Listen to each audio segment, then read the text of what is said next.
Freddy. Oo. Di ba? Happy birthday. Di ba? Ang tagal natin, hindi nagkita. Sabi mo, pupunta ka ng Baguio. Hindi kayo tumuloy. Mwah! Happy birthday. Yes, Isang malungkot na balita, pumanaw na ang kilalang choreographer ng mga noontime show na si Ana Feliciano. Siya ay 64 na taong gulang. Ngayong araw ng Biyernes, October 24, kumalat sa social media ang balitang pumanaw na ang isa sa mga sikat na choreographer na si Ana Feliciano. Ibinahagi ng mga kaibigan at dating katrabaho ni Ana ang malungkot na balita sa FB post ng dating dancer na si Miriam Jane Mayo. Inihayag niya ang pagdadalamhati sa pagpanaw ng choreographer. My heart is heavy with the news of Tita Ana Feliciano's passing. It's incredibly painful and I still can't believe na wala ka na, Tita Ana. More than just my incredible mentor and choreographer, you were my second mom. Salamat ng marami sa lahat ng tinuro mo sa akin.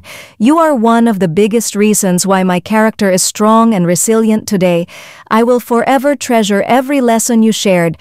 I love you so much, Tita Ana. Paalam. Gayon din si Belda Quizrico. Tita Ana Feliciano, Tita A. Feliciano, thank you for everything. Ang dami kong pinagpapasalamat sa iyo lalo na sa trabaho sa pagiging dancer ko. Isa ka sa naniwala sa kakayahan ko kaya ako naging TV dancer at napadpad ng Manila. Ikaw ang ngiisang nanay namin sa larangan ng sayaw. We love you, Tita. Rest in peace. Kwento naman ni Elaine Pablo. Nakakabiglang balita, Tita A. Feliciano.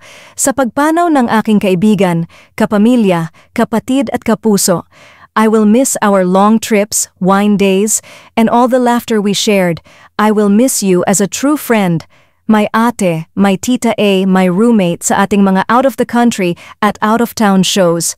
Sabi mo pa magluluto tayo ng tempura and wine after birthday ko kasi lagi di mag-timing schedule natin kasi miss ko tempura mo pero di na umabot. Binigla mo ako, Ate Ana. Halos di na ako nakatulog since I heard this heartbreaking news. I love you, my friend. Magkasama na kayo ni John Salen. You may now rest eternally. Saad naman ni Freddy Bautista. I was shocked. September 11th, 2025, binigyan mo pa ako ng video greeting courtesy of my good friend Adrian Gret. Salamat, Ate Ana Feliciano, sa masayang pagsasama during our Wawawi days.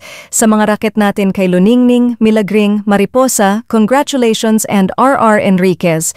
Maraming salamat sa kontribusyon mo sa industriya. Taos puso po akong nakikiramay sa iyo, Rupert Feliciano and April, at sa buong pamilya. Ate Ana, you may rest in peace. Sa mga oras na ito ay wala pang detalye kung ano ang naging sanhi ng pagkamatay ni Ana Feliciano.